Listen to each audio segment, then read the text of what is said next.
Hello everybody out there, how are you doing? Welcome back to Rule of Two Review. So, as crazy as it sounds, it has officially been more than 1 week since the Nintendo Switch and of course Breath of the Wild have launched. And we've all been playing them like crazy this entire time. And since that happened, we all know that the Nintendo Switch has also been a pretty big deal. It's done extremely well.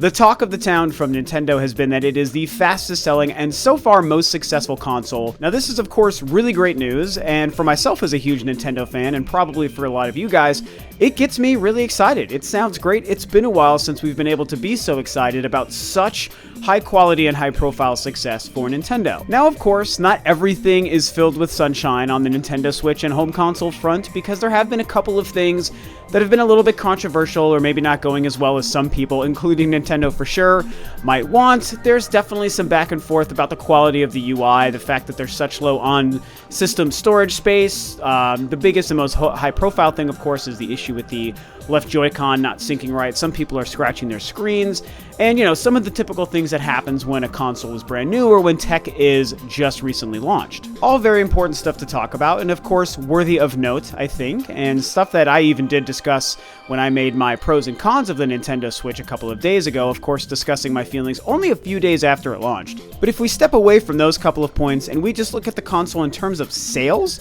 and the actual monetary success, and the fact that a lot of people are still reporting good things about their Switch. I myself am one of them. I am really enjoying the console, despite some issues and the cons that I've experienced, and the fact that other people are experiencing different levels of cons. It's still a pretty great machine, and I'm really happy overall with what Nintendo has done, and it's great to see a high number of other people feeling the same way about their Nintendo Switch. So I think that right now, when you look at the fact that Nintendo is saying it's the fastest and best-selling console throughout the first week of any console that we've ever launched, and that, of course, does include the Nintendo Wii, which everyone has talked about. And I don't know if that's the fastest-selling console of all time. I know it's not the highest, but it is one of the highest, and I think it's even one of the fastest. So it's really great to see that, and everyone, of course, is reporting all these positive things. So as of right now, it definitely seems that the Switch is a hit. For now. And so that brings me to my main point of the video, which is the fact that the Nintendo Switch is doing so well and is seen as so successful right now, and Nintendo can finally say, hey, we launched this brand new console and we started this new face of our company and this new business model that we intend to carry ourselves forward for many years to come, and it's doing great. We have ourselves a hit. It is the exact opposite of what happened with the Wii U. At least, so it seems, because a lot of people forget that the Wii U even jumped out of the gate fairly strongly, but it wasn't quite the same scenario in the sense that Nintendo Switches, for the most part, are sold out everywhere. Breath of the Wild is a very hard game to find. Pro controllers are impossible to find. I myself have been looking for a goddamn carrying case for my Nintendo Switch, and it is impossible. I mean, you are just the luckiest person and should go buy a lottery ticket if you can find a freaking carrying case for the Nintendo Switch. Really, everything about the system seems to be flying off store shelves, and it's also part of the news. So beyond the fact that it is selling well and making money and all these things, it's actually making headlines. And I do think that's a pretty big deal. Everything's looking like sunshine and rainbow when it comes to Nintendo right now. However, I do think that we need to address the fact that we've seen Nintendo take a similar situation, even like I said, with the first month or so of the Wii U, and turn it into, I don't want to say garbage, because that sounds a little bit more negative than I want to say, but definitely non-success, man. I mean, we've seen them screw up something so great before. And many times, I mean, even beyond just the Wii U, of course, there's plenty of examples where Nintendo has made huge mistakes and screwed the pooch and all that stuff. And with the Nintendo Switch being so hot and so successful right off the bat, which is great to see, I really want to know what Nintendo needs to do to keep this momentum up. A lot of people have discussed this. Now that Nintendo's done so well, are they going to do the right things and make the correct necessary steps to keep this momentum moving forward? And there's a couple of bullet points that I think Nintendo can do, and if they do them, I do think that the hype and the momentum and the success of the Nintendo Switch will continue well beyond this initial launch period. So what do I think Nintendo needs to do to really carry the success of the Nintendo Switch forward? Well, for the most part, I think they need to have a slammin' 2017. And the reason is because that's the first year of the console's launch. Yes, of course, the actual anniversary will be in March of 2018, but when you look at the fact that we're going from March 2017 to December 2017, that is 9 months. It's the end of an actual calendar year. It's going to cover the entire summer, the E3 period, the holiday and fall shopping period, Black Friday, all of these different things, the launch period, of course. all of those important timeframes are going to be pretty much wrapped up between now, March 2017, and the end of the year. So it's really throughout the course of this year that they need to show they can do the exact opposite of what happened with the Wii U, where it launched and sold okay, but then there weren't any games until the end of its first year when Pikmin and Wonderful 101 and of course Super Mario World were coming out. So to keep the hype and the success of the Nintendo Switch rolling along, there's a couple of things that I think they need to do to make 2017 really, really successful. The first and most obvious one are the games. What do they need to make the system successful? What does any company need to make its console successful? It's the games, obviously, the library. That's the thing that we want. Breath of the Wild is a great example of the fact that really there's almost nothing to play on the Nintendo Switch right now, at least nothing very high profile, except for this massive, mammoth, unbelievable game. Just one single title, Breath of the Wild. I absolutely can guarantee is probably more than half of the reason that the Nintendo Switch has done so well, because this game exists on the console. Even the fact that the Wii U has a version of this game, I don't think really had much to do with the fact that the Switch is selling so well, so people can play that version of Breath of the Wild. Really, the games in the library, and especially the exclusive library, which is something that Nintendo can attest to, can make all of the difference. So what does it take? What is the number one thing that the Nintendo Switch needs to continue to be successful? It's games. Consistent game releases, and luckily, a lot of that seems to be in the bag. That is one thing that Nintendo so far has shown us that they have addressed. Now we need to really wait to see how the year plays out in terms of releases and successful titles, and if things get delayed or not and all this stuff. But right now, when you look at the fact that ARMS is coming up soon, the Switch port of Mario Kart 8, of course Splatoon 2 is going to be huge. We all know Mario Odyssey, if that really does stick to fall 2017, which I think it will, is going to be the biggest thing. That is going to be the best-selling title of the holiday, I guarantee it, especially if it's as good as we expect it to be. Xenoblade Chronicles 2, that is a title that I think is a huge game to have released in 2017. However, I do believe it's going to get delayed. Right now, my gut feeling tells me that game is going to be delayed, and that's going to suck big time, but it is what it is, and that's what happens. And if I'm wrong, then awesome, we all have that game to play, but I definitely have a feeling that that game is going to be delayed. Beyond that, there's a couple of third-party titles that I'm very excited for, but they're pretty much all ports of games that have already released on the other consoles, so nothing huge in terms of third-party support for 2017 as of right now. The other huge thing that I think Nintendo needs to absolutely nail this year, and you've heard me say this before, is E3. The fact that Nintendo set themselves up so wonderfully and beautifully to have a brand new, huge, mega hit console launch in March, and just 3 months later, E3 comes around. Oh my god, that's huge. I talked about the floor plan being released recently, and Nintendo is again coming with a huge amount of space and real estate that they have set aside to hopefully show off a bunch of new Nintendo Switch games, hopefully that are including a bunch of surprises. There are even rumors that they're renting an auditorium, so maybe they're going to do a live press conference again. I don't know that I believe that, but I would be beyond excited if that did happen. But more than anything, we need Nintendo to bring it like they did in 2014, in terms of actual games, new games, surprises, high-quality exclusive content that gets people excited.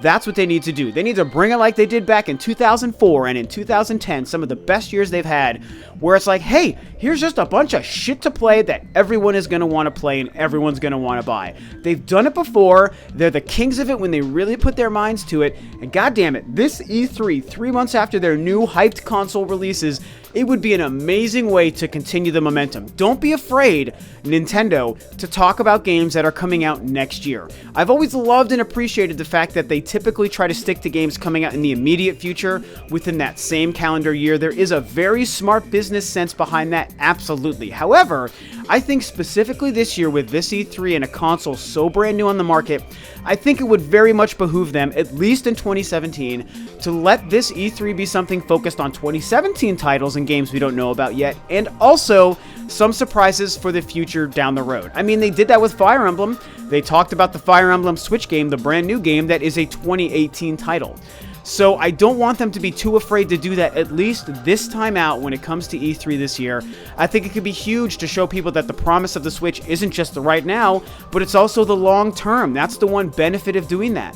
I understand even like Terminator Juice, who I do the podcast with, he talked about, and he's made a very good point about this too, that I do agree with. A lot of the other companies focus on shit, Sony especially, that's coming out like we don't even know when. So many great Sony titles, they could be 2 or 3 or 4 years down the road. So does that really make sense to get excited about your console now if its best games are in 3 years? That's a good point that I do stand by. But I also think that the opposite is true, and there's a benefit to showing people, hey, the long term also promises great games as well. Not just right now, not just next month, not just next quarter, but also next year and the year after that. So there's kind of a balance and a give and take that I think needs to become with that.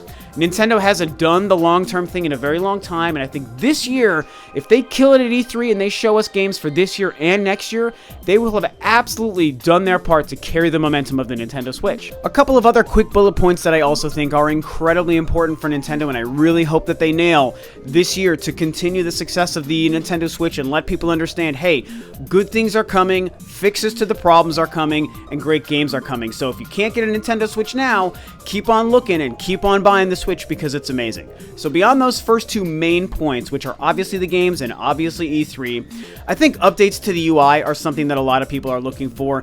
The UI, as it stands right now, as a launch UI that I know is incomplete, is great. I think it's awesome. I love the simplicity. I love how responsive the touchscreen is. I love the fact that it's easy to know where I'm going, to know what I'm doing. The UI allows you to so quickly move in and out between one game to another game, to a different user profile, to your album, to posting on Twitter or Facebook, to going into your profile. I mean, you do that so quick. It is the anti-Wii U in that respect. It is so fast and seamless and excellent to use. So I like what it is in terms of template, but obviously we need certain things fixed, like the messaging system, what's going on with the online situation. I think building off of that, they also need to let us know what's happening with the paid online service, what's happening with the smartphone app, what about voice chat, how is that going to work? Are we going to have to text people? Are we going to have to use our phone to talk to people? Is there going to be a messaging system built into the UI at some point? I sure as hell hope so. I do not want to use my phone to do that. You know, these things are important, and what are we going to be getting once we do start paying for our Nintendo Switch online service? I think if they give that stuff to us around E3 or in the next couple of months, I'd say even probably by the end of summer, that would definitely do a lot to assuage some of the worries and fears and complaints some people do have legitimately about the Switch. I also think that they need to really fix specifically the biggest issue that people are talking about, which is that Joy-Con syncing issue with the left Joy-Con, something I have not experienced and not a single person that I know has experienced, but it's a big deal. A lot of people have reported it, even before the Switch launched.